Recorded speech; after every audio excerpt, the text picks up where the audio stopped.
పాకిస్తాన్ మధ్య ఉద్రిక్త వాతావరణం నెలకొంది. ఎప్పటికప్పుడు ఉగ్రవాదుల భరతం పట్టడానికి భారత భద్రతా బలగాలు రెడీగా ఉన్నాయి. నిజం చెప్పాలంటే పాకిస్తాన్ తమ ఆర్మీ కన్నా కూడా ఉగ్రవాదులనే ఎక్కువగా ఎప్పుడూ నమ్ముకుంటూ ఉంటుంది. ఏప్రిల్ 22వ తేదీన పహల్గాం లోయల్లో రక్తాన్ని పారించారు ఉగ్రవాదులు. 27 మందిని చంపేశారు. 27 కుటుంబాలకు దుఃఖాన్ని మిగిల్చారు. అందుకే టెర్రరిస్ట్ని టార్గెట్ చేసింది ఇండియన్ ఆర్మీ. ఆపరేషన్ సింధూర్ కూడా ఉగ్ర స్థావరాలను ధ్వంసం చేయడానికే చేశారు. ప్రస్తుతం భారత్ పాకిస్తాన్ బార్డర్లో పరిస్థితి చాలా దారుణంగా ఉంది. సివిలియన్స్ని టార్గెట్ చేస్తూ అర్ధరాత్రి వేళ పాకిస్తాన్ క్షిపణి డ్రోన్ల ప్రయోగం చేసింది. కానీ పాక్ కుట్రను ముందే తెలుసుకున్న భారత ఆర్మీ అన్నింటినీ సమర్థవంతంగా తిప్పికొట్టింది.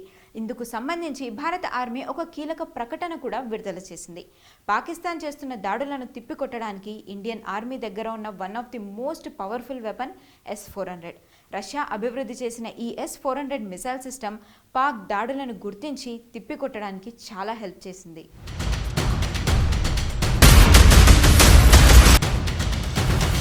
రష్యాకు చెందిన అల్మాస్ సెంట్రల్ డిజైన్ బ్యూరో తయారు చేసిన ఈ S-400 మిసైల్ సిస్టమ్ ప్రపంచంలోనే అడ్వాన్స్డ్ పవర్ఫుల్ వెపన్.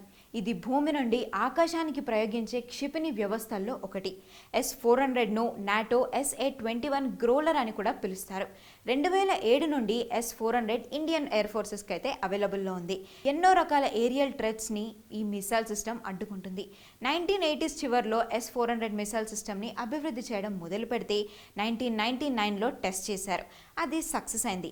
అన్ని లోపాలని కరెక్ట్ చేసుకుంటూ S-400 2007 నుండి అవైలబుల్లోకి వచ్చింది. అప్పటి నుండి రష్యా, భారత్ మాత్రమే కాకుండా ఇతర దేశాలు కూడా దీన్ని ఉపయోగిస్తున్నాయి. S-400 మిసైల్ సిస్టంలో ఒక కమాండ్ కంట్రోల్ రూమ్ ఎప్పటికప్పుడు కోఆర్డినేట్ చేస్తూనే ఉంటుంది. S-400 మల్టీఫంక్షన్ రాడార్ సూట్లో 92N2E green stone tracking radar, 96L6 cheese board acquisition రాడార్లు కూడా ఉన్నాయి. అన్ని 360 డిగ్రీస్ని కవర్ చేయగలవు. 600 మీటర్స్ దూరం వరకు లక్ష్యాలను కూడా గుర్తించగలవు. S-400 ఒకటేసారి 300 లక్ష్యాలను ట్రాక్ చేస్తుంది.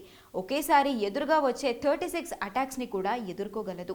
గంటకు 17,000 కిలోమీటర్ల వేగంతో 10 మీటర్ల నుండి 30 మీటర్ల ఎత్తు వరకు లక్ష్యాలను ఛేదించగలదు. S-400 5 నిమిషాల్లో స్టాండ్ బై నుండి 35 సెకండ్స్లో పనిచేస్తుంది.